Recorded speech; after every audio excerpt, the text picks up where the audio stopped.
Greetings, taco lovers. This is Jonathan Knoll, your Uncle Walrus, and the station cat, Daria. We're here to introduce this episode of Late Night Taco Delivery. What's that, Daria? Yes, that's right. Dan isn't in this episode. We're introducing our new guest host, Eric Prine. What, Daria? Yep, Dan will be back. Don't worry. We'll be posting new episodes every week as normal. You're absolutely right, Daria. Eric is a pretty awesome guy. Now sit back and enjoy this episode of Late Night Taco Delivery. Late night taco delivery. Late night taco delivery. Late night taco delivery. Ladies and gentlemen, children of all ages, welcome to Late Night Taco Delivery. I'm your host, Jonathan Knoll. And I'm Eric Prine. And we're here to talk about nerd stuff, as always. Now, Eric, how are you doing? Pretty good, how are you? I'm okay. Well, as we usually start out the show, are you geeking out about anything? Got anything to plug, let people know about? Not recently, actually. Fair enough.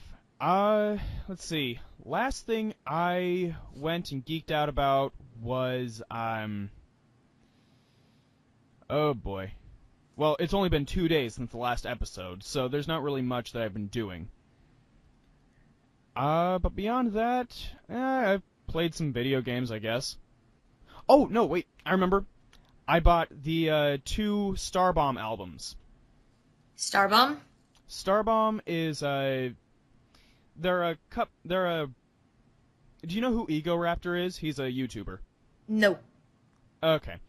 Well, it's basically rap songs about video games. Okay. And they are hilarious and so very, very, very wrong. Well, with that, shall we get down to the geek news? We shall. Alright.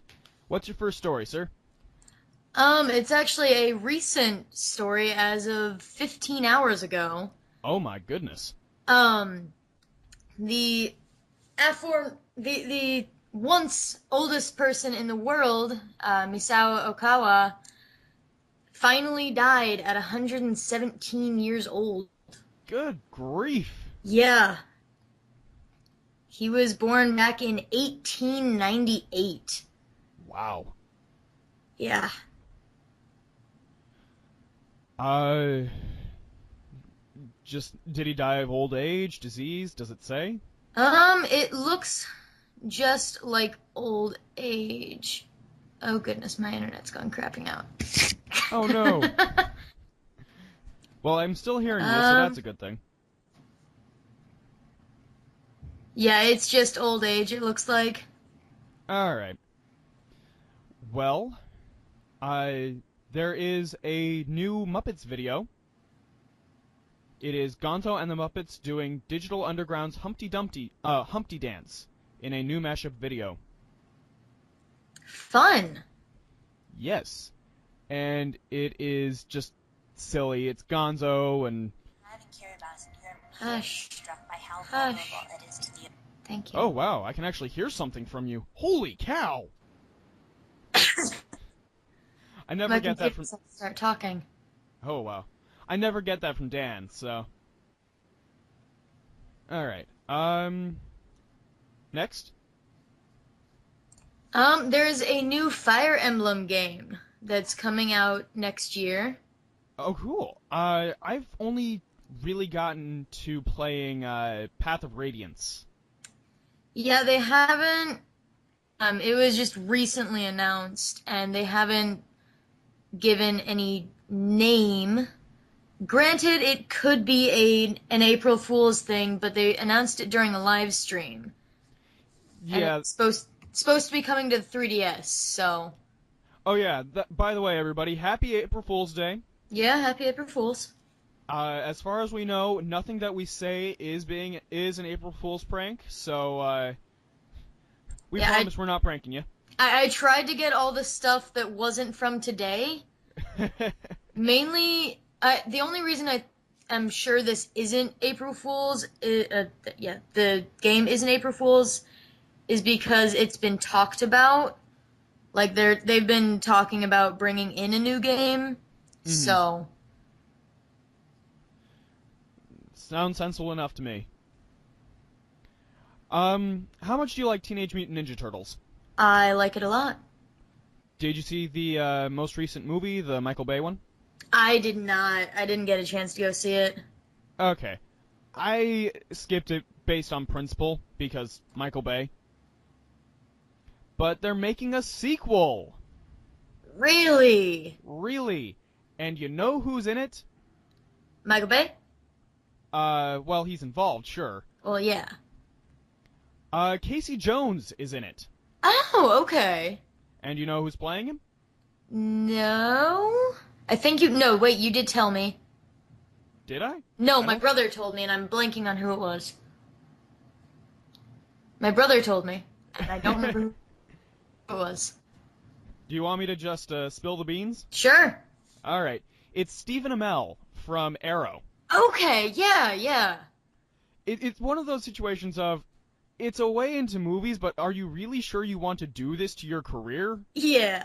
I mean, it's Michael Bay. Hello? Still Yeah, there? I'm still here.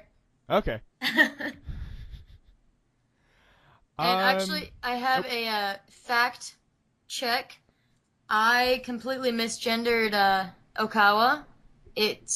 Okawa was female, not male. Okay, I thought so. Yeah, I read that wrong, so. Okay. Do you have another story? Yes, where'd it go? I'm sure many people have heard of this, but Moffat has released that Doctor Who is bringing in a new actress in Series 9, and it's Maisie Williams. She played Arya on Game of Thrones. Yes, that was actually reported last time, actually. Okay. But yeah, all very excited here. Yes, I'm very excited. How closely have you been following Suicide Squad? I have not been following closely. Alright, well, for the sake of the geek news, we have an actor to play Killer Croc. Oh, okay. Yes, he was in Lost, and I know I'm gonna butcher this name, and I feel so bad. I'm sorry, I'm sorry. Adewale, Akinwumi Agbaje. I'm sorry, I feel bad. But he was in Lost, he's gonna play Killer Croc, which I'm excited about, because they can do a Killer Croc now. Yeah. How awesome is that? Yeah. But yeah, this is in the long line of Will Smith as Deadshot, Jared Leto as the Joker, Margot Robbie as Harley Quinn. I mean, it just keeps getting more and more interesting. Oh, yes. Your turn. Okay, I know you had mentioned that they were bringing it into production for Halo 5. They've finally released a date on when it's going to release. Okay, cool. It's October 27th this year. Wow. Yeah, they're releasing it surprisingly early. Yeah, I should say so. Okay, here's one that I am raging about. This one makes me really, really mad. So, a couple weeks ago with Dan, I was geeking out about the fact that they are releasing a continuous Batman Beyond comic book. Okay. Now, you know me, I love Batman Beyond. Oh, yes. And in Future's End last week, they killed off Terry McGinnis. Mm-hmm. I am so pissed off at this, and now they have Tim Drake in the costume. Ugh. I mean, seriously, it's just not okay! I mean, and so now they're right up against the finale on Future's End, and they're gonna do the comic book in June, and I said, don't fuck this up! And they're fucking it up! As usual. Uh, That That's what tends to happen with a lot of the games not the games, the comics and things that we like. They usually fuck things up. Yeah, but I mean, like, I wanted to believe in DC with this one. I really wanted to. I wanted to believe that DC could actually respect its readers for like 10 minutes. Clearly, it can't do that. Clearly not. Yeah, sorry if there are spoilers. You got another one? Yeah, this is the last one that I found. Okay. So, I'm sure that many of the listeners are PC gamers, and if you're not, you should be, if you can. But there's a game called Half-Life 2, and yes, it has a ton of bugs and issues, and it's an old game. Yes. But there is actually a new mod update coming out that is pretty much going to make everything HD and beautiful and run faster, and it's free. Awesome. Yeah. I'll have to let my brother know, because he's the big Half-Life player in the house, not me. Yeah, it's, I'm trying to read where it's updated. But yeah, it's updated through Steam. Cool. So, which is awesome, because I have Half-Life, so I'm like, yes! New things. Awesome. I want, because I'd like to get into more of the Valve works, but I don't know, I'm just too busy with other games, you know? Mm.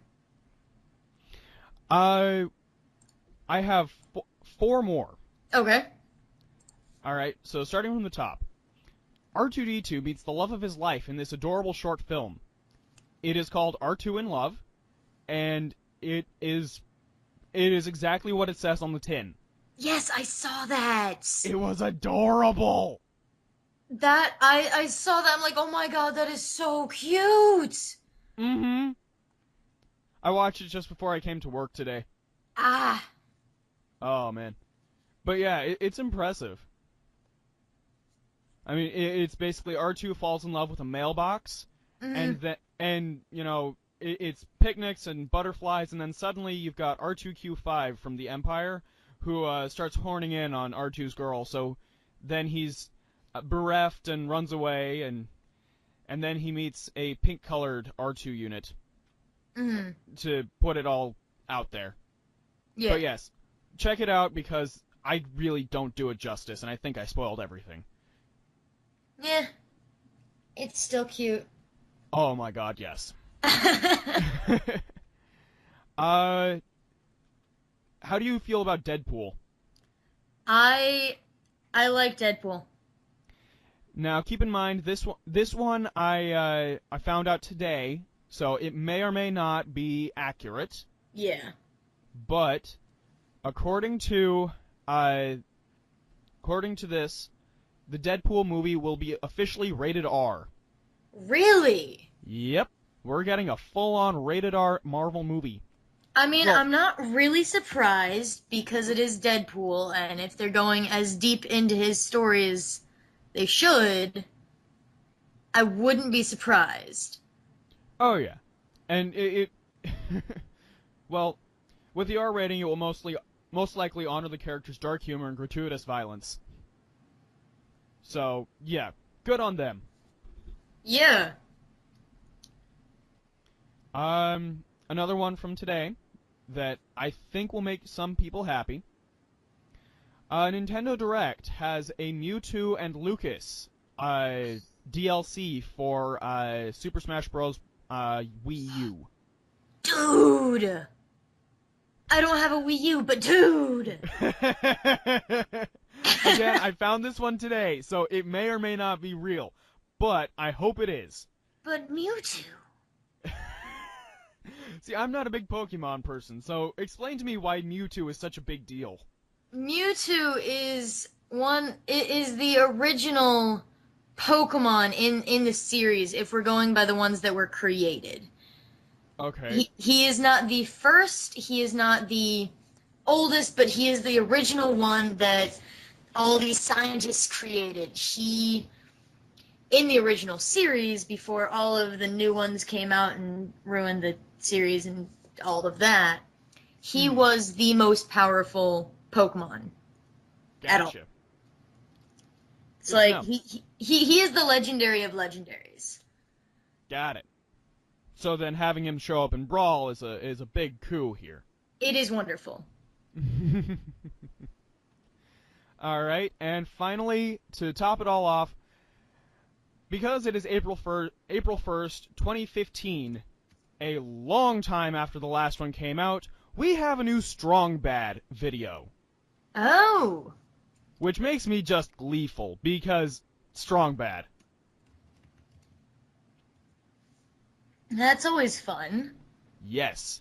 It basically the old Compe is gone, and it has been now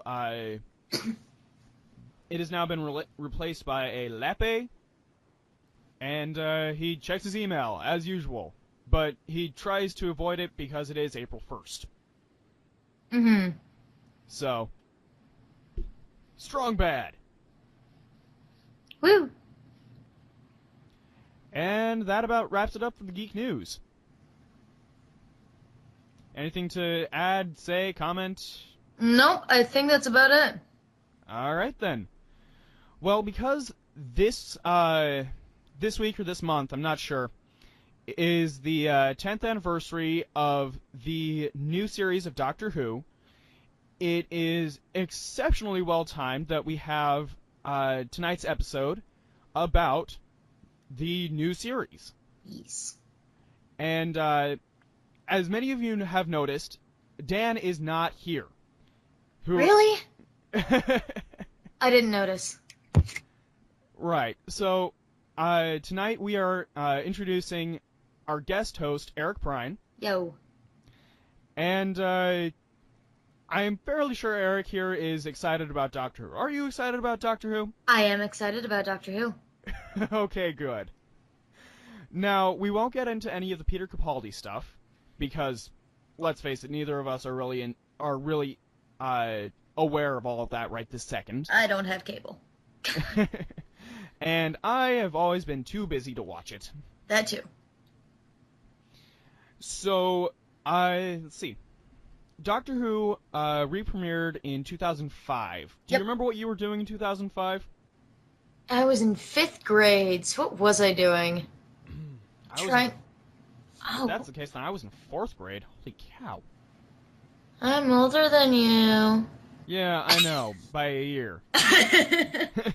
You're still That's taller. nothing compared to Dan. You're still taller than me. Eh. What was I doing in 5th grade? I think I was ignoring people, for the most part. It's like, I was the obnoxious little kid. That makes sense. Do you remember when you first heard about Doctor Who? Oh, that would have been much later. It was not until I got into high school, so about 6 years after. Wow. Yeah, about 6 years. I didn't really hear about it until 2010, 2011, when my friend's like, hey, so there's this thing, and I think you might like it. That's always a good thing. Yeah. My brother was the one that actually started me watching it. Mainly Good, because good. He procured the DVDs, so I'm like, okay, now I can watch the thing. And who was your first Doctor? My first Doctor was 9. It was Eccleston, and he will always be my Doctor. Fair enough.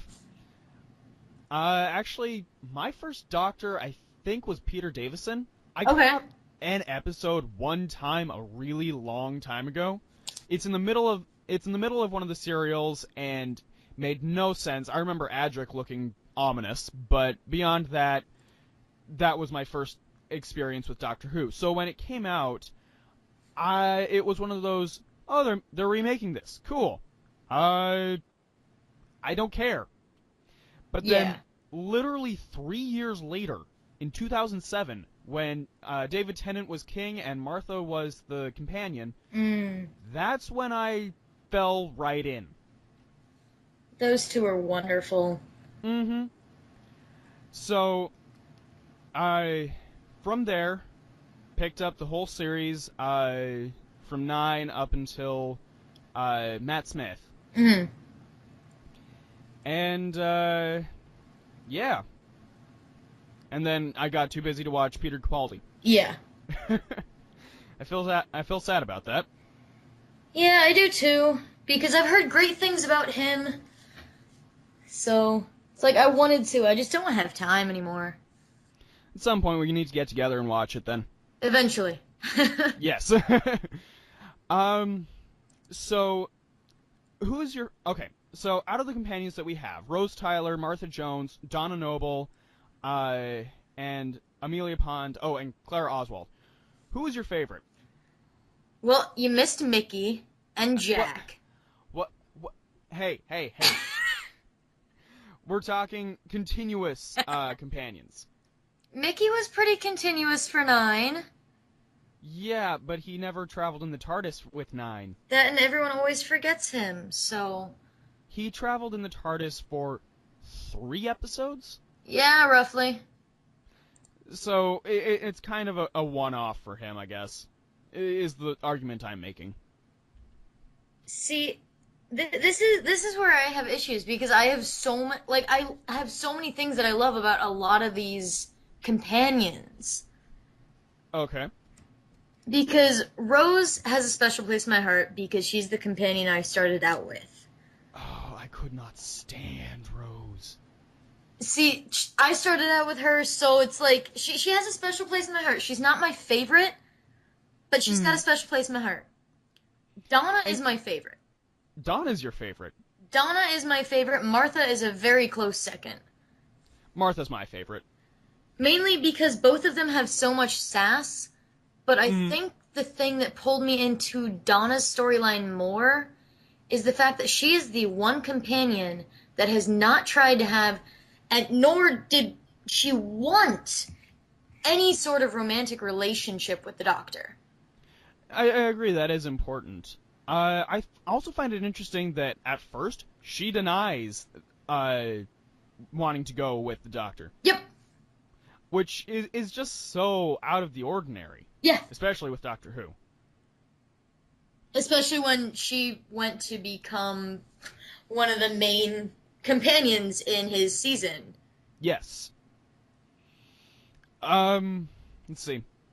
My favorite is Martha, and honestly, it's the thing that a lot of people don't like about her that I like about her most. She gets out of the TARDIS on her own. Yep. She's like, well, this isn't going the way I want it, so I'm getting out of here. Yeah. It's like that's why I like her, because she doesn't let the Doctor pretty much rule what she does like a lot of the other companions have done. It's like when she wants to be done, she's done. Yeah. Let's see. What'd you think of Amy and Rory? Because Rory was continuous. Yes. I like them, and I don't at the same time. Uh-oh. I didn't get hugely into 11. So it's like, I'm sure if I went back and watched closer when I wasn't watching while doing schoolwork and actually paid attention to all of the episodes, I would grow to like them more. Okay. But it's like they were fun. Yeah. They brought a lot to the show by the fact that, yes, they were both getting married and ended up married, but I can't say both because Rory got kissed too. Yeah. They both had a strong bond with the Doctor. Yes. And so it's like, while they're not my favorite, most of the reason they're not my favorite is because 11's not my favorite. Okay, fair enough. And so I never really got big into Smith's seasons. And so it's like, I don't find them bad characters. I just didn't get involved with them. Yeah, And so I didn't grow to love them as much as I did tens and nine. fair enough. Um, how do you feel about Clara? Oh. Uh-oh. Uh-oh. I don't like Clara. Oh, dear God, why? Oh, there are many reasons. I loved Oswin. Like Uh-huh. when Jenna Louise Coleman was first introduced as Oswin, as the Dalek, I loved her. It was Mm-hmm. different. It was something out of the ordinary. It was interesting. And then came Clara.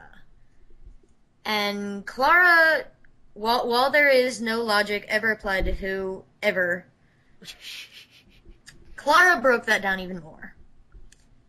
Okay. Because, yes, she was alright. Like, I have nothing against her acting. Her acting is wonderful. Yeah. She I like... she is a great actress. Yeah, Jenna Louise Coleman is awesome. But her character. Ah! Sorry, my mic, my pop filter's, being problematic. It's like her character, it's mostly from the writing. Mm-hmm. Her character is not written well. Okay. Compared to the rest of the companions, and even on her own, her character is not. It's not like as full as the other characters we got as companions. Well, I think part of that is because what we have gotten with Clara is the fact that she is kind of the roadside person that the Doctor will pick up. Because thing is, she just isn't there all the time. And yet she's there all the time as well. Yeah. Well, it's like she gets picked up for an adventure, she goes home afterwards. Yeah. Which is a very different dynamic than the others that we've gotten.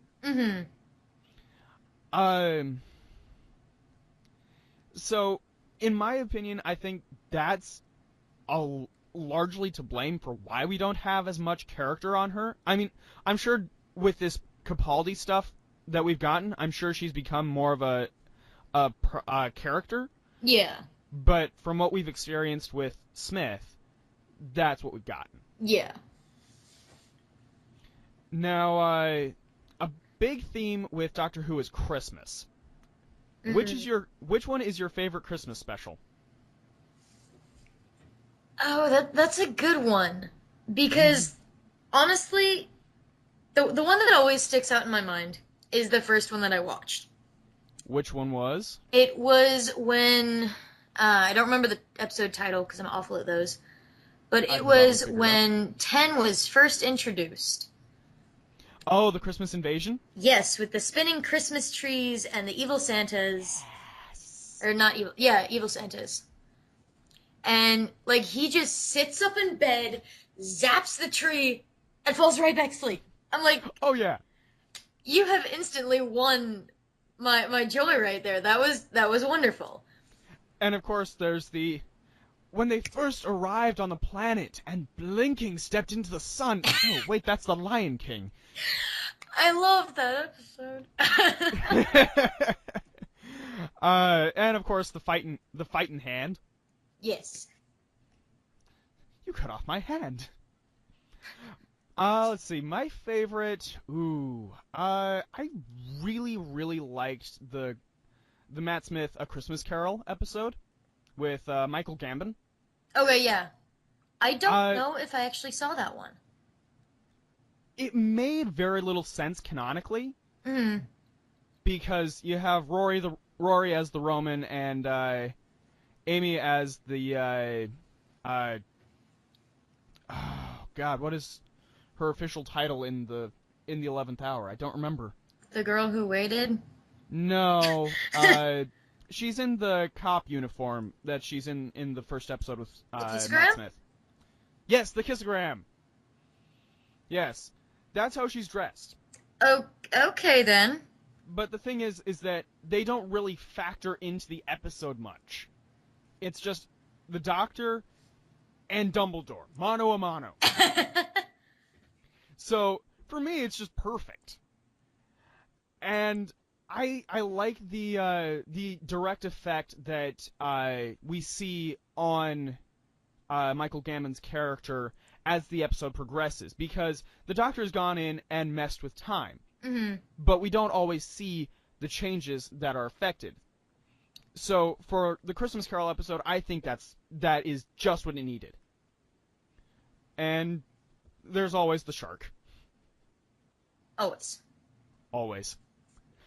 So that's my favorite Christmas episode. I honestly don't think I've seen that one. Well, at some point I should get it to you. So, there. Sounds good. Let's see. So, how much do you do with the spin-off series? So, like Torchwood, Sarah Jane Adventures, stuff like that. I have not seen Sarah Jane Adventures as much as I want to. Fair enough. Torchwood, I have seen all of it multiple times. And I love it. Until you get to the 4th season. Let's see. It does not exist. Are you talking about Miracle Day? Yes, that's the American Torchwood does not exist. I'll defend it because it directly ties into it, and because I trust the people who made it. I have not seen it, though. See, I trust the people who made it.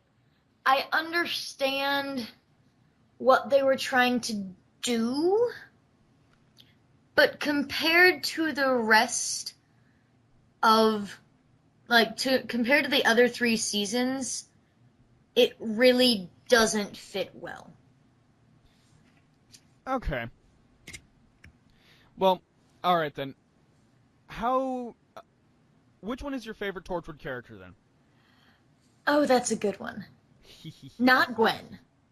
Nowhere near Gwen. I don't like Gwen. I really don't like Gwen. Okay. Why do you not like Gwen, then? Mainly because I feel like she's a really flat character.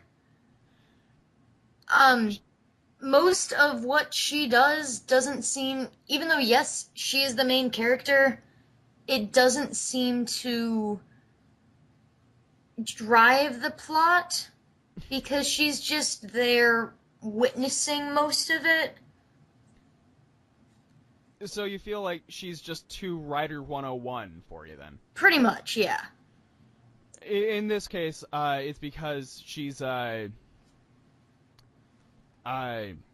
character through which the audience interacts with the rest of the world. Yes.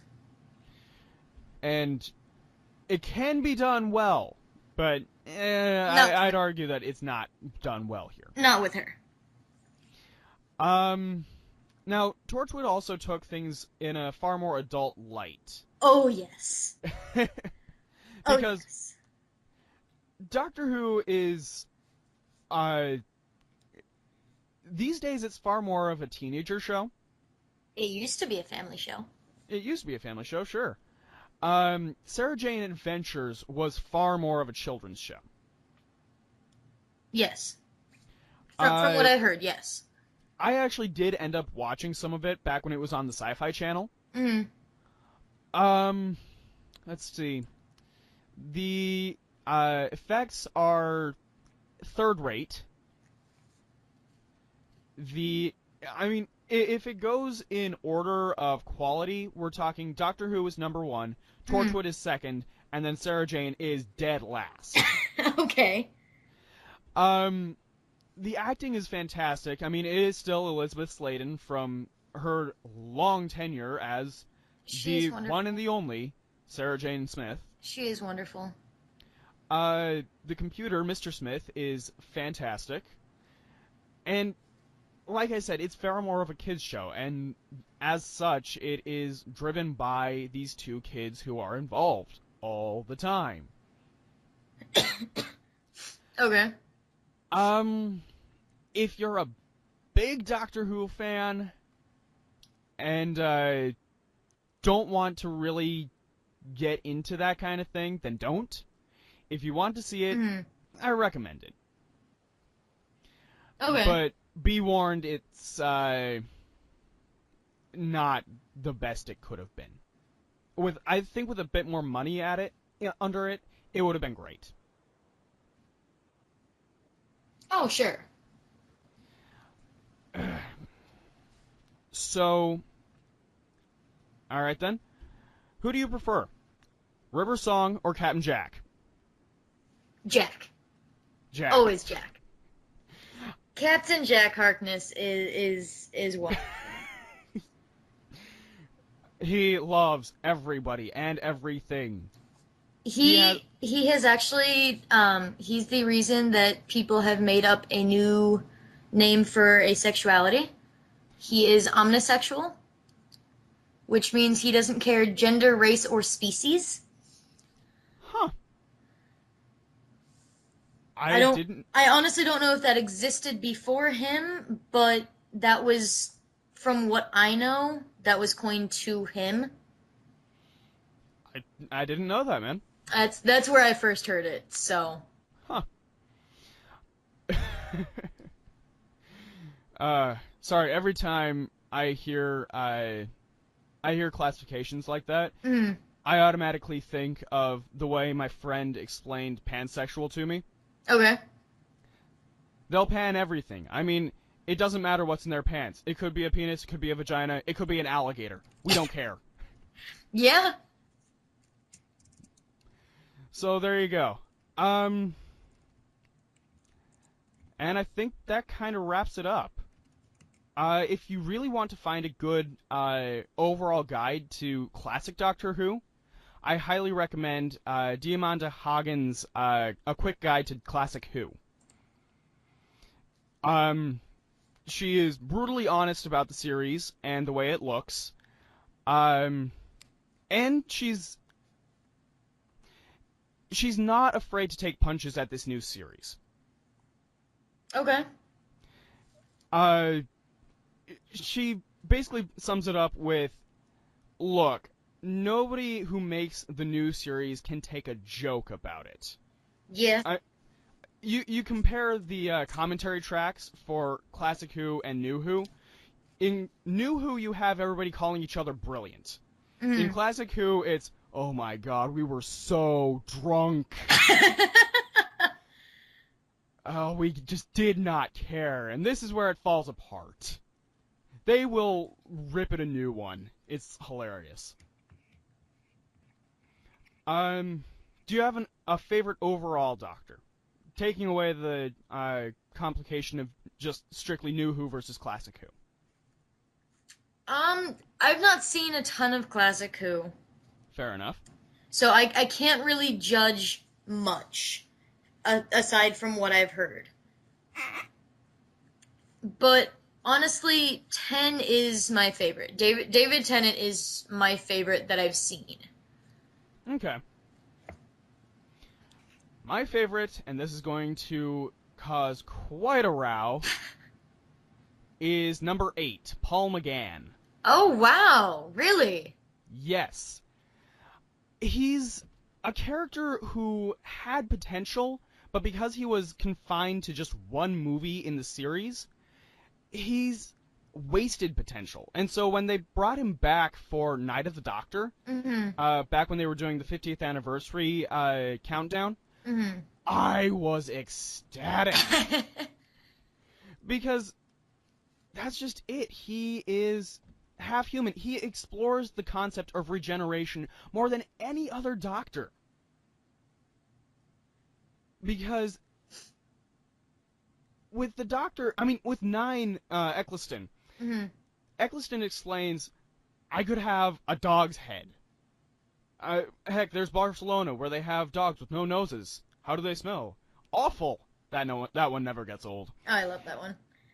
And so, it's one of those situations of, okay, if he can be anything, why isn't he anything? Why is he always a Time Lord? Okay. But a lot of people just don't like oh, he's half human. Oh, why he had a love interest in this one. Now, part of that is because it was the 90s. Mm-hmm. And the 90s, everybody was trying to get it on. Pretty much. Everybody. Even when it was, perhaps not the best time. Oh, yeah. But that's just it. He's a doctor that we just don't see ever. Yeah. He's the perfect bridge between classic Who and new Who. Okay. So if you're gonna try and start new Who, I highly recommend going back through 8 because that'll be comfortable. Mm-hmm. It's gonna be a little bit stark to just go straight to an unearthly child. Mm-hmm. But with Paul McGann, he's a romantic lead, which we don't get. Let's face it, the Doctor's married now. Yeah. I mean, this is a concept that Stephen Moffat has tried to play, at least for laughs, before. Mm-hmm. In let's see, Curse of the Fatal Death. But beyond that, he's just kinda there doing his thing. Oh, hey, you like me? Oh, I'm so sorry. But no, 8 could fall in love if he wanted to. Mm-hmm. And not have it feel weird and rushed like it did with River Song. Mm-hmm. So that is why 8 is my favorite. Okay. Yes, he was written by an American, but an American who spent a great deal of time in Britain. Mm-hmm. So, there you go. Fun. Any other questions? Any comments, concerns, themes, anything you'd like to bring up? Favorite episode, possibly? Okay. If you have one out of the thousands. There aren't thousands yet. Close. Well, in New Who, there aren't thousands yet. No. Let's see. If we're gonna go strictly New Who, Yes. my favorite is... Oof. I think my favorite is Last of the Time Lords. Okay. It brings the Master, it brings all of Martha's story to a head, it brings back Jack. I mean, it is everything that New Who was up to that point. Okay. Everything it needed to be, everything it had going for it, and it involved all of the aspects. Heck, it involved Torchwood. Yeah. They even explain, oh yeah, by the way, we have your team here, that little team of yours, running off on a wild goose chase. Yeah. Which just worked for me. Okay. So, that's my favorite New Who episode. What about you? See, mine is one that not a lot of people think of immediately. Okay. It's called Midnight. It was I want to say the 9th or 10th episode of Ten's run. And it's the one where he is on this train, bus, tram thing. And I think the main reason I love it so much is that we never figure out what the monster is. Oh yeah, that's a good point. Because all you know is there's knocking, and then it's making people repeat. That is all we get. Like, there is no explanation to this thing at all, and that's part of the charm for me. Is there's so much speculation and so much unexplained that makes me love it more, because I like having the mystery still. I like that episode. It's actually the 4th season. Okay. So by then, Martha has happened, Rose has happened. Yes. So It's one of the few episodes where Ten doesn't have a companion. Yes, because Donna is off doing her own thing in Yeah. Spa. But yeah, it is what happens when you have the smartest person in the room ganged up on. Yeah. It is people with fear. It's a good thought experiment. Mm-hmm. And it's still freaking scary. Oh yeah, it was terrifying. In It- its own little way. It was terrifying. It used to be that Blink was the most terrifying episode. Oh, but yeah. now with Moffat using Weeping Angels every 5 episodes, it's just kind of gotten old. Yeah, I'm not a huge like Blink is still terrifying. Yeah, Blink itself is still terrifying because it's not centralized around the Doctor. It is people who are literally powerless. Yeah. And I love Sally Sparrow. She is honorary companion for me. Fair enough. She is wonderful. But yeah, every time though that the Doctor himself faces Weeping Angels, it's just one of those. Mm-hmm. Okay, next. I mean, what's next? Are you? Well, I mean, Tee they them already up made with the Statue something. of Liberty a Weeping Angel. I know, right? That was overkill. Yeah. I mean, it's like somebody bragging about having a huge dick, and Pretty then much. and then like they zip it up and they're like, there, see it? No. See? It's ginormous. Right. But yeah, so yours is Midnight. Yeah. Good Definitely. episode. Of the classic Who that I've seen, my favorite episode from there is The Five Doctors. Okay. I've heard of it. I've heard good things about it. It's the 30th anniversary episode, I think. Okay. Yeah, 30th. Because it was the 80s. It has all 5 Doctors getting together on Gallifrey. The Master's involved. Daleks are involved. Cybermen are involved. It is a katamari of just shit that can go down on Gallifrey. So it's a clusterfuck. Oh, totally. But it also brings back the old familiar faces, except 4. Because they couldn't get Tom Baker to show up. Mm-hmm. But that's okay. 4 is 4. It makes you appreciate the fact that these guys came before, which is something that we haven't gotten yet with this new series either. Yeah. I mean, yeah, we had the 50th anniversary where they all came together and did the, oh, hey, look, it's a Gallifreyan painting. But at the same time, I mean, like, yeah, the 4th Doctor is old, and Tom Baker is old, and Peter Davison could come back. I mean, he did come back with TARDIS Crash, but Mm-hmm. it's not looking good for a large-scale, all the Doctors come back episode unless they do new casting. Yeah. Well, I mean, since, some of them are Dead. Yeah, the first 3.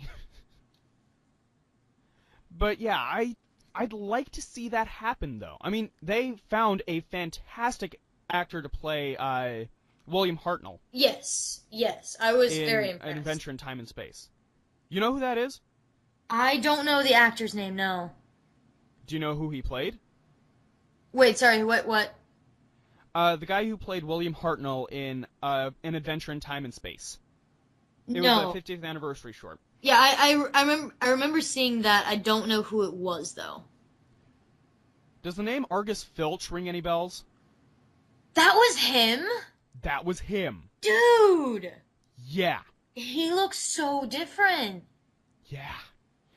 Can we please have him come back as the first Doctor? Please! I'd be okay with that. I mean, then it comes down to who you're going to get for the other Doctors. Yeah.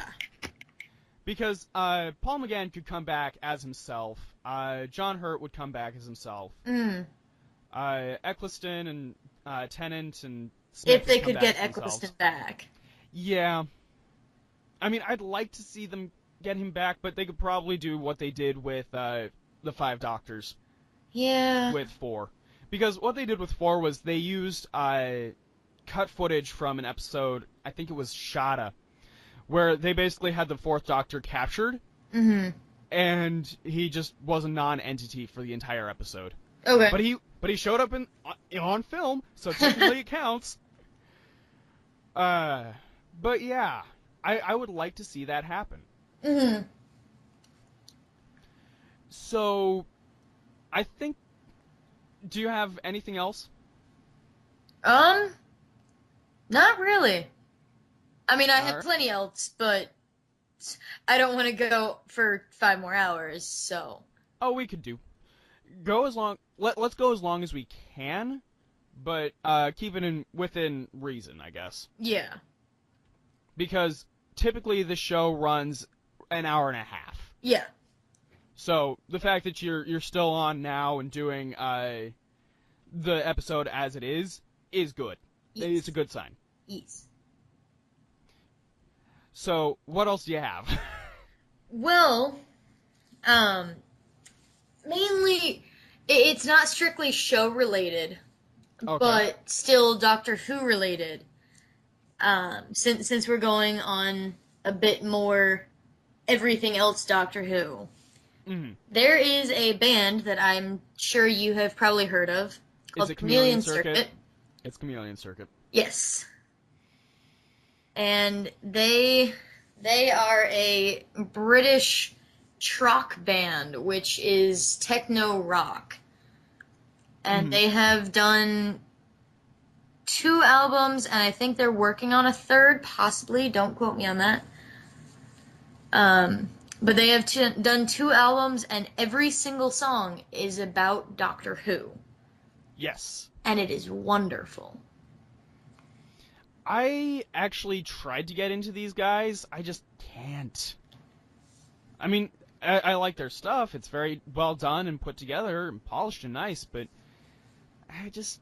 I mean, it's not for everybody. Yeah. I mean, it's a very specific fan-made thing. Yeah. I got into it because I followed one of the musicians on YouTube. And so I watched him for a while before I learned about this band, and then I'm like, oh god, it's him, he's singing, there's things. Whoa. My first experience with them was when my friend Autumn was trying to give me new music suggestions, because it was at a time in my life where I was getting tired of the same old stuff. Yeah. So she pointed me towards Chameleon Circuit, towards the Decemberists, a couple other things. And so, Chameleon Circuit. And it just didn't click for me. That's okay. Anything else? Yes, but I don't want to go off on tangents. This show is about tangents, please. Well, I mean, we never really talked a ton about Torchwood. Okay. And Where do you want... Okay. The main thing I want to go back to is mostly about Harkness. Because Torchwood not only offered one of the... I don't want to say one of the first, but one of the biggest in-your-face, hey, look at us, gay couples. Yes. You're talking Jack and Yanto. Yes.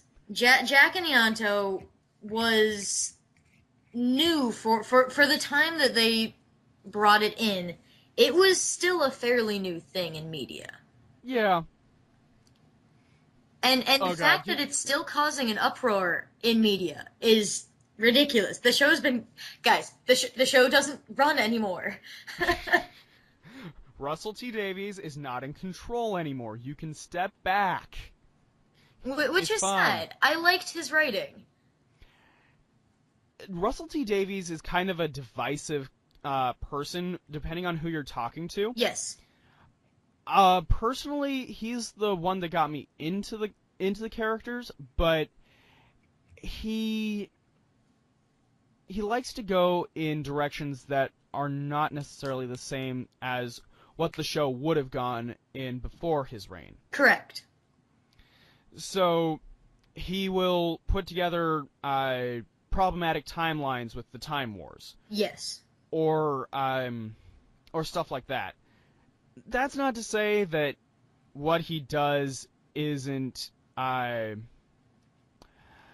just say, between the two of them, I like Davies' self-containment more than Moffat, because Moffat will make it turn out that everything has been in an alternate reality the whole time, and you're wrong. Pretty much. And you can do that... To an extent. Once. Yeah. You can do that one time. It's a one-time ticket. And he stamped that ticket 5 times now. Oh, yes. So it's just one of those... God damn it, Moffat! Yeah, I will rant about him for a while. Please, go on. But it's like... as you said, Davies, yes, he has some issues with timeline and all of that. But at the same time, with him revamping the series, he added in a lot of things and a lot of very, very good jumps in the right direction that Classic Who couldn't. Yeah. Mostly because, hey, it's the 21st century now, and look at all this technology. Yay. Yeah. I'll agree with you to an extent, though. I feel like at some points the CGI can be a little overused. Oh, yes. And then, then we have the newest stuff with Moffat, and that CGI is definitely overused. Yeah. I also feel like Moffat, though, is... Well, the thing is that Moffat has been writing on the show since before the reboot. Yes. He wrote Curse of the Fatal Death, which is hilarious. It's got Rowan Atkinson, or Mr. Bean, as the Ninth Doctor. Mm-hmm. It's pretty much a veritable who's who of British acting at the time. Okay. Hugh Grant is in it. Fun. It involves the Master. It runs down the Doctor's remaining regenerations until the Doctor is a woman. Take that, everybody! The Doctor was a woman!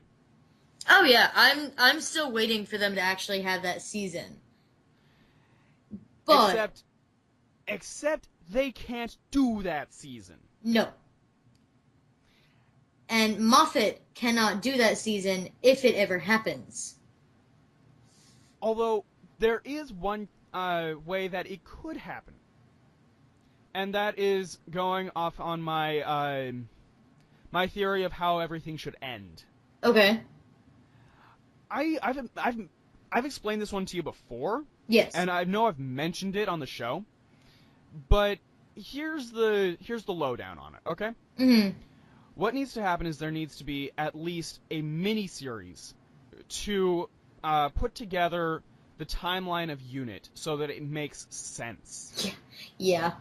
Because, even the 50th anniversary made fun of this fact. Because, let's see, it's Kate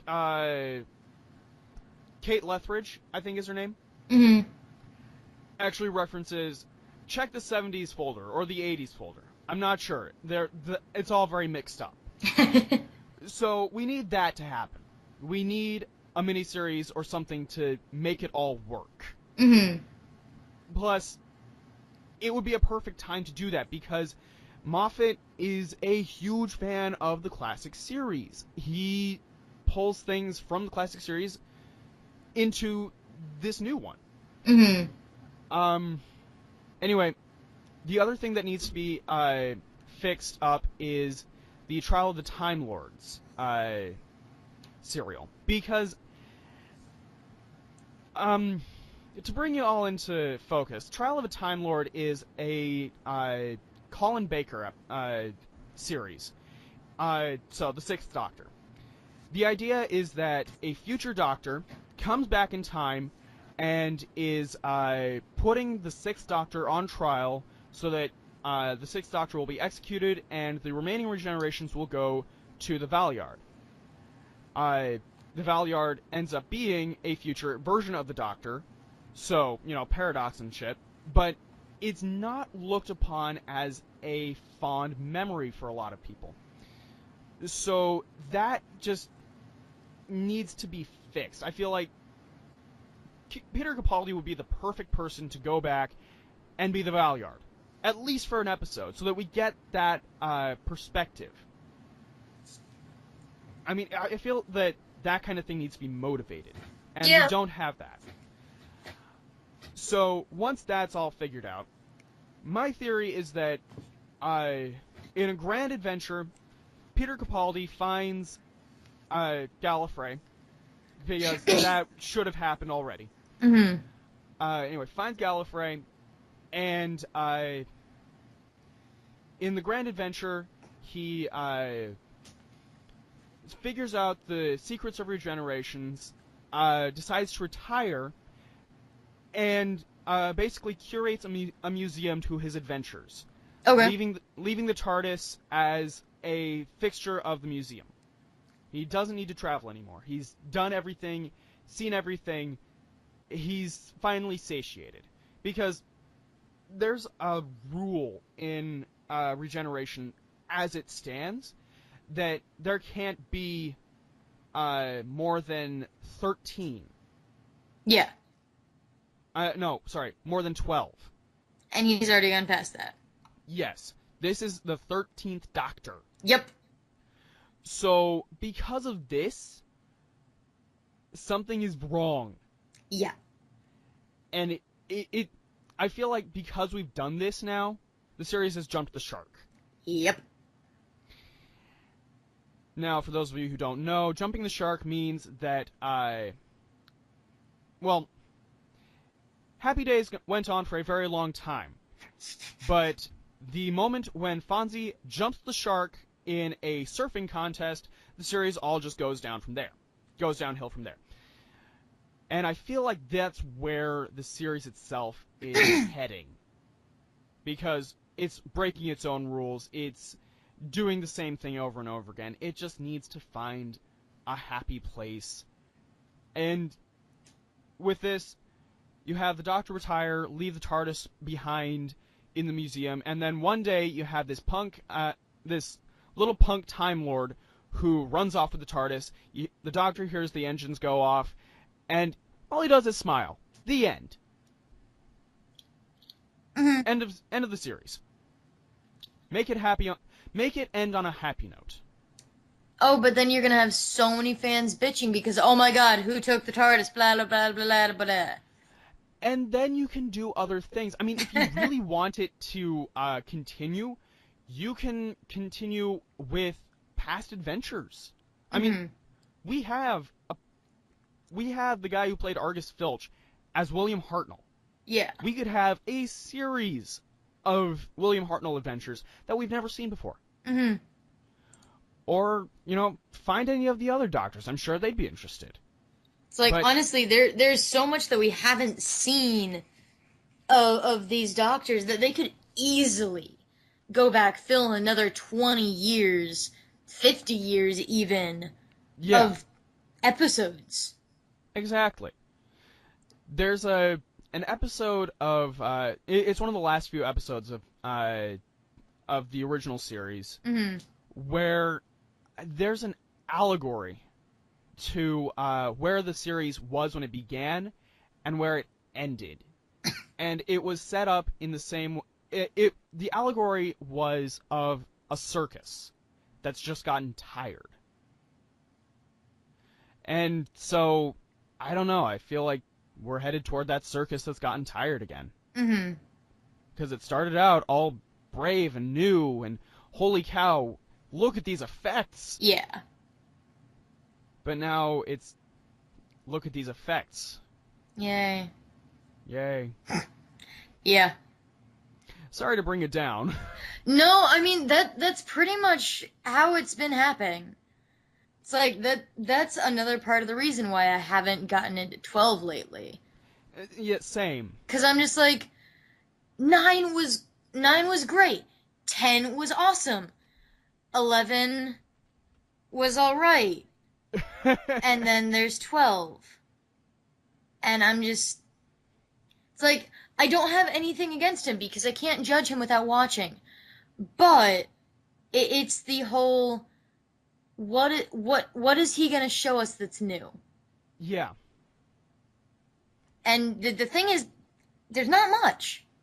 I mean, when I first saw the episode, I think it was Deep Breath or whatever. Mm-hmm. The first episode with Capaldi. I Yeah. saw that episode, and I saw the fact that he was, bedridden for the whole episode and all of that, like in Christmas Invasion. Yeah. So it's a callback to 10. But I saw him come out of the TARDIS, and I just didn't believe him as the Doctor. Yeah. I didn't believe that he was the same character. Yeah. I mean, we get 9. Boom, the Doctor. I mean, yeah, we didn't get a regeneration off of him, but still, He embodied him. he embodied the character.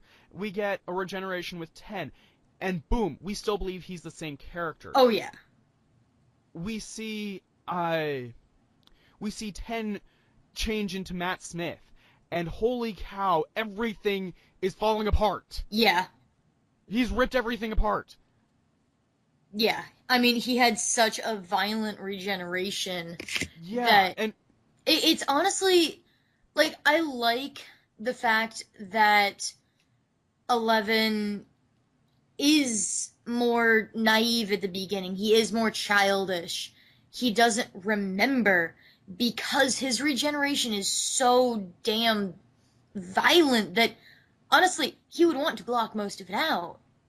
and it's a great callback to the second Doctor, the first time we ever saw a regeneration. Oh, yes. Because the second Doctor, Patrick Troughton, his entire thing was, I'm still the same guy. I mean, look at me, I'm still the same guy. Mm-hmm. See, look at this mirror, I'm still the same guy. Yeah. But, I mean, it even has his library card, still has the same picture. But then you have, but then eventually he comes to terms with the fact that he is Patrick Troughton. Yeah. And even when Matt Smith was researching how to do the role, he has come out and said once or twice that Patrick Troughton was the Doctor that he wanted to be. Mm-hmm. So that's another reason why we have so many of the classic Who tricks coming back. Yeah. It's also why I'm really glad that the Silurians came back. Why? Mm-hmm. To be totally honest, I'd like to see it if we could get the Sea Devils back. Because Yeah. they're related to the Silurians, but, they're ocean-dwelling. Mm-hmm. It's like, But- I love all of the classic Who throwbacks that we've had in the new Who. But the thing is that you're right. It's gotten the regenerations have gotten progressively more violent. Mm-hmm. Which I think, looking back, because Matt Smith's regeneration was mind-blowingly violent compared to the other two, I feel like that was an indication that he's showing his age finally. We're Mhm. supposed to be on the end here. Yeah. But now that we've got, well, to be totally honest, he's the 13th, but we count him as the 12th. Mm-hmm. When we get Peter Capaldi, it's cosmically explosive and violent, the Yeah. regeneration. So, it's literally the universe trying to stop it, Mm-hmm.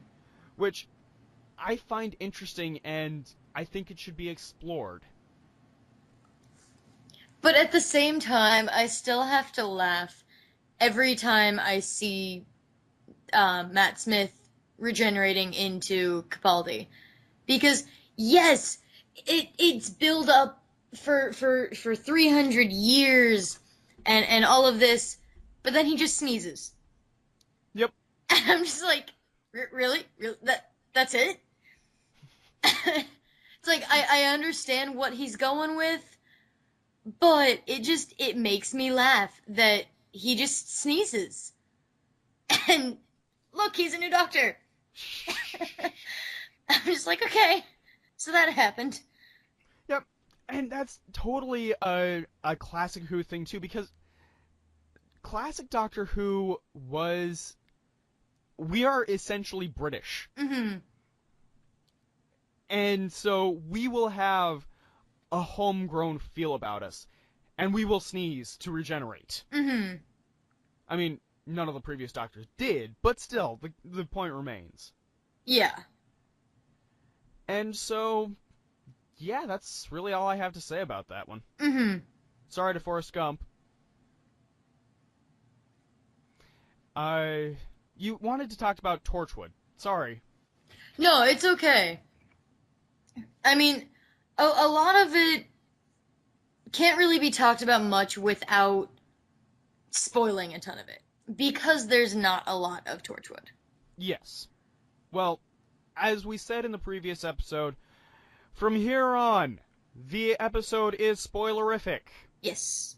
If you have not watched Torchwood, please stop us. We'll still be here. Always on Mixcloud.com. Go watch Torchwood, and then come back and listen to us. Yes. We love you. Yes. Anyway, go on. But it's like, I really love it. I've actually cosplayed from it because it's just, it's a good spin-off what they had. Mm-hmm. I think the part that I liked most about it was the fact we did get to see a lot more into Jack Harkness's character and what he's become because of the Doctor. I agree, and I also like Torchwood because it explores how the Earth feels after experiencing the Doctor. Mm-hmm. Because that's something that Classic Who really couldn't do. Because, let's be totally honest, Classic Who didn't really have the heft to say, oh, the whole world is in peril. No, it's... We're over there, and we're doing Daleks across the street. It's alright, the Doctor will save us. Yeah. But in this one, it's earth-shattering. I mean, like, you get news, which is something that the classic series never had, which is a Davies thing. Well, actually, that's not strictly true. It came with the Doctor Who movie. But we'll chalk it up to Davies for now. Mm-hmm. But yeah, where were we? Torchwood. Torchwood. We keep getting off subject. It happens. But yeah, it explores the effects of the Doctor rather than the Doctor himself. Yeah. Which is what a good spin-off should do. Yeah, because it's like, oh look, this thing happened. Honestly, it's like looking at, let's say, looking at the Avengers after the actual Battle of New York happened. Yeah. It's, oh look, the Avengers saved everyone, and they're gone now, but we've got all their shit to clean up. Exactly. And Torchwood also has an interesting concept where people are deliberately ignorant of what is going on, which I just love. With the it's in the very first episode where Gwen is trying to explain why aliens have not contacted, even though we have had 3 big times that aliens have totally come over London. Oh yes. Cybermen in every home. A giant spaceship on Christmas morning. Yes, aliens have come, but we don't want people to know that. Yeah. And excuse the train noises in the background. Yeah, welcome to the world of live podcasting. Yeah. Trains are obnoxious. But yeah, Jack is a character far more explored here. Mm-hmm. To be totally honest, I like the way that they explored him in Children of Earth. Yes. Even though that set of episodes is depressing. God, those episodes are heartbreaking. Yanto! Don't get me started on Yanto, man. Don't get me started on Yanto. He has a shrine, okay? Yeah, he does. He has a legit, in real life shrine. Because he's such an amazing character. It's a spin-off where it's like Yanto's not really a big character until Children of Earth. Like, he's there, and you learn about him, and you know about him, but he's not supposed to be this character that you pay attention to. Yeah, you don't really pay attention to Whatever. You don't really pay attention to him until the episode Cyberwoman. Yes. Because And then you're like, oh, he actually has, like, real in-depth story here. he was at the Battle of Canary Wharf, like, oh my god. Yeah. And then they explore everything with his relationship with Jack, and that just culminates into a bunch of everything. Yeah. But yeah, Jack is an enigma the whole way through. Oh, yes. But then we find out he has a brother. Yeah. And that he's, been on the team since the 1800s. Yeah. And has a kid. Mm-hmm. And a grandchild. Yeah, don't get me started on them. They hurt. I know, but it has to be said. He has a family that we never found out about until it was important to find out about. Yeah, until, that one of them dies. Yes. And he has a past with the time agents that's only kind of alluded to in his first appearance in Doctor Who. Mm-hmm. It's like... Sorry. Tea break. It's okay. It's like, honestly, I love that they didn't introduce all of his history at once, that they didn't have him tell all of it at once, that most of it was secret for the whole 3 seasons. And a lot of it still is. Oh, yeah. There is so much unexplained about Jack. Yeah.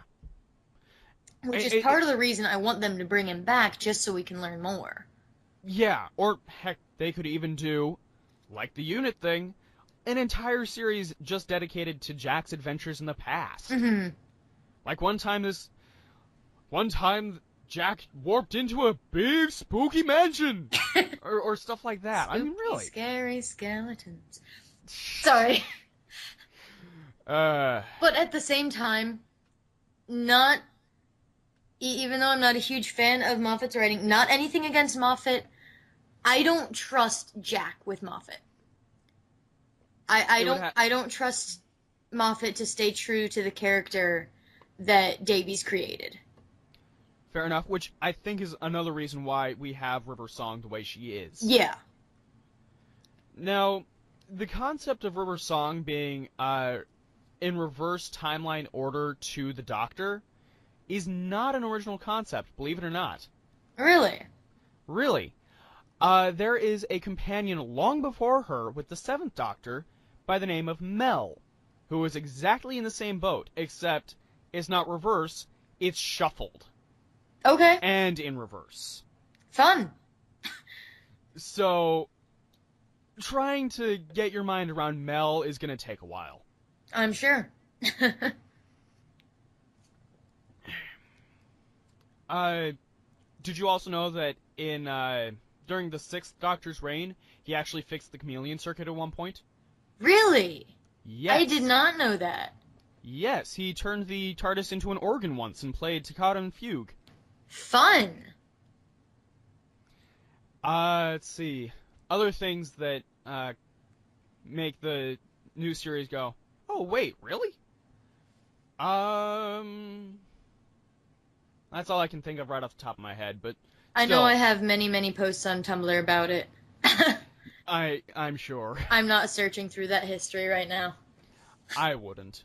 But yeah, the history of the Doctor in the classic series will make you look at the new series and go, huh, is that really something the Doctor would do? Yeah. Like, you remember the Doctor's daughter? Yes. With the big statement at the end of, I would never. And you've got 10 with the gun, and I would never shoot anybody. I will never use a gun. He's Batmaning. And then you look at number 5, and it's just one of those, he's got a gun then, and then, holy shit, he just shot a Cyberman in the chest. Yeah. And then. Yeah. I mean, it's one of those, why doesn't he just carry a gun all the time? Right. But the thing is that 5 also never really had the use of the sonic screwdriver. 4 broke it. Yeah. And so 5 had to think more on his feet. And in subsequent years, all of the Doctors had to think more on their feet. Yeah. And the reason why the sonic screwdriver was broken is because the writers were fearing that the sonic screwdriver would become a wand, basically. A magic wand to fix everything. Yeah. And if the writers then looked at the show now, they would shit themselves. Pretty much. Can't fix it? Oh, hey, sonic screwdriver. Yeah. Except it can't do wood. Yeah. Well, I mean, it can, just... It takes a few hundred years. Right. Oh, hang on a minute, now it can do wood. Yeah. But at the same time, going back to the gun thing, I'm happy that that the Doctors don't deal with a lot of weaponry.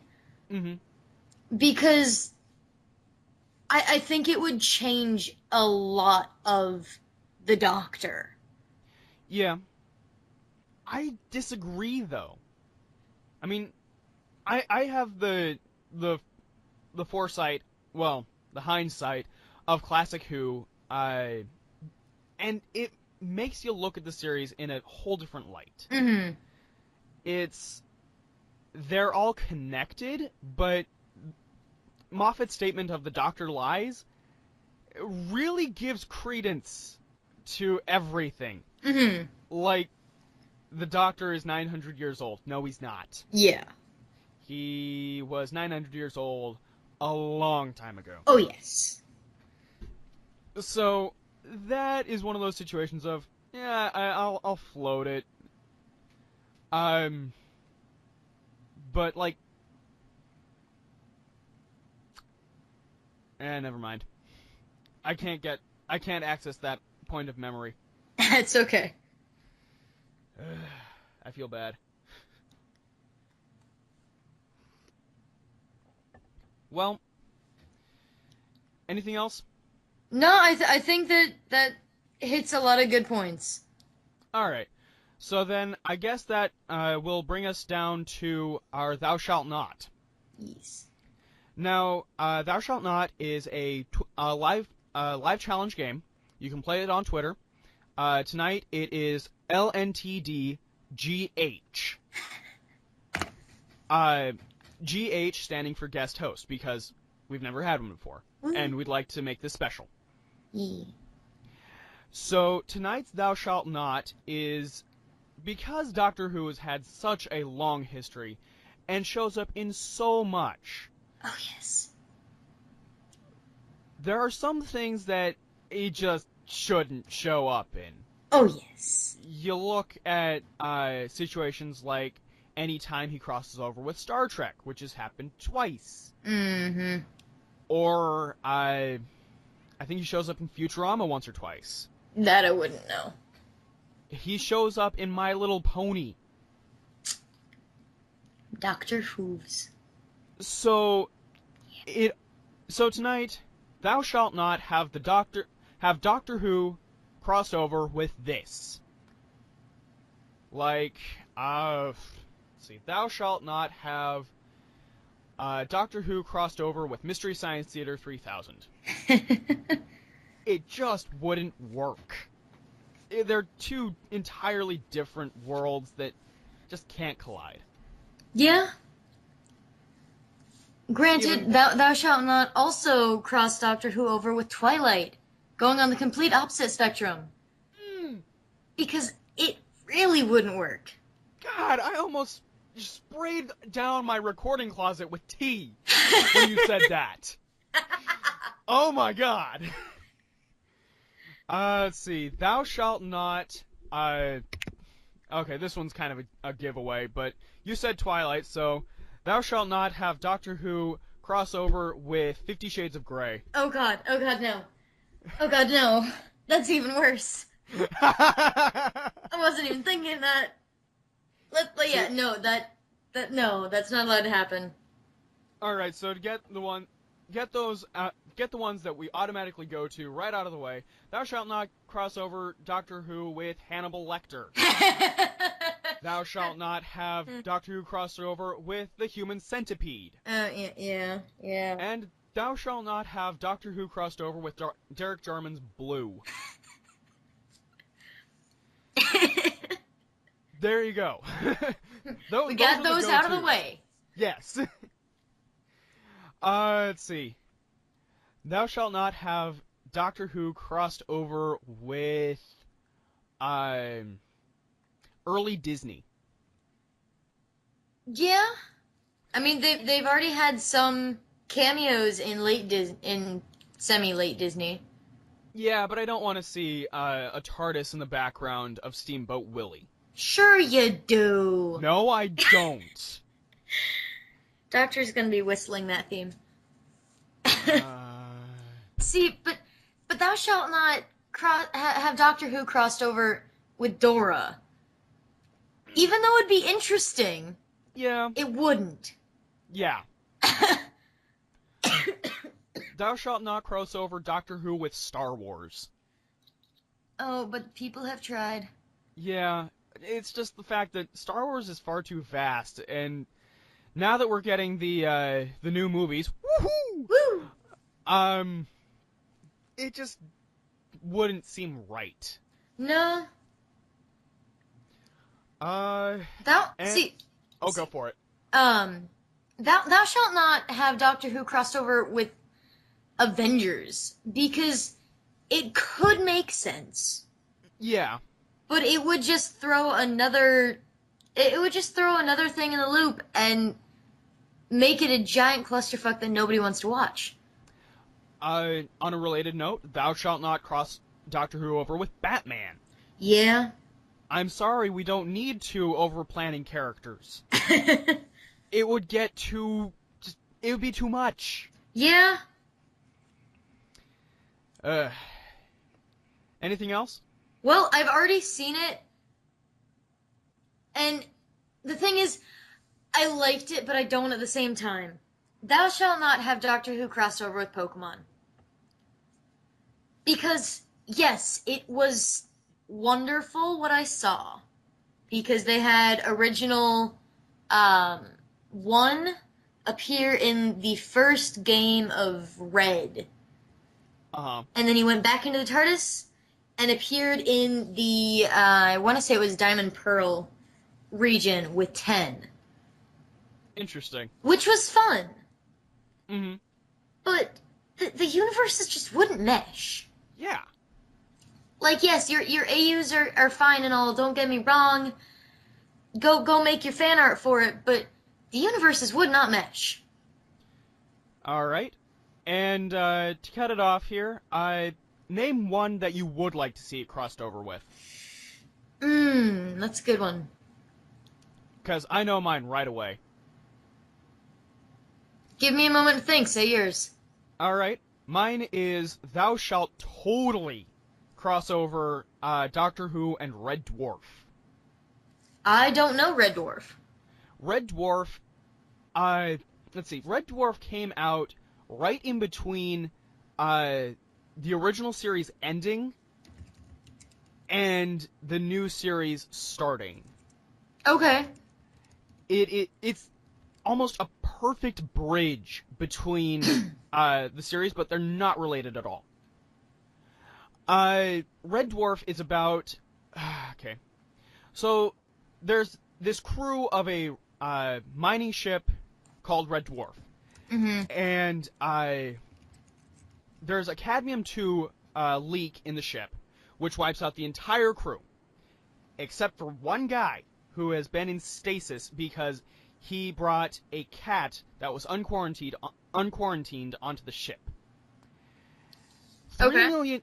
3 million years later, he is released from stasis, and his only companions are the holographic remains of his dead roommate and the one of the descendants of the cat that he brought onto the ship. Okay. And it's a wonderful comedy. I recommend it to anybody who is a fan of the BBC at about that time. It came out in 1988 and has been going on and off since then. Okay. There are officially 10 seasons. Okay, then. Sounds interesting. It used to be on Netflix. I don't have Netflix. Well, if I can find it elsewhere, I'll try and find it for you. Sounds like a plan. See, and mine might be overkill or not original because it's technically been done. Okay. But thou shalt totally cross over Doctor Who and Sherlock. I don't care if it's the BBC, the original, the book series, anything. I love the idea of Sherlock Holmes meeting the Doctor. Because not a bad... I want to see him try to explain it. And you see, I feel like that would be the same situation as the Doctor and Batman, though. I mean, it's two smartasses laying down their intellect. Mm-hmm. It's like, it could be a disaster. Don't get me wrong, it could be a complete disaster. But at the same time, we could also get one of the most brilliant pairs we've ever had.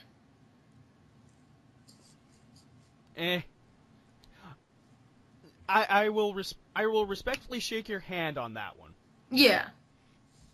I mean, it's not for everyone, but I would not like me. it. But, yeah. I'm glad you would like it. And that wraps it up for everything. If you'd like to, as I said earlier, if you would like to participate in Thou Shalt Not, drop us a line on Twitter at Radio Walrus Pod using the hashtags Thou Shalt Not and hashtag LNTDGH.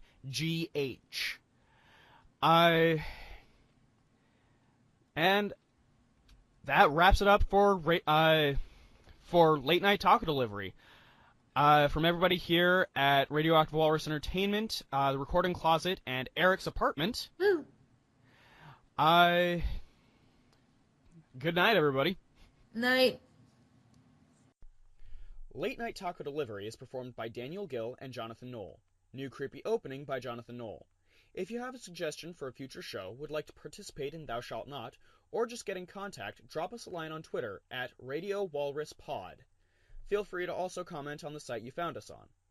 This has been a production of Radioactive Walrus Entertainment. John, what do chickens say?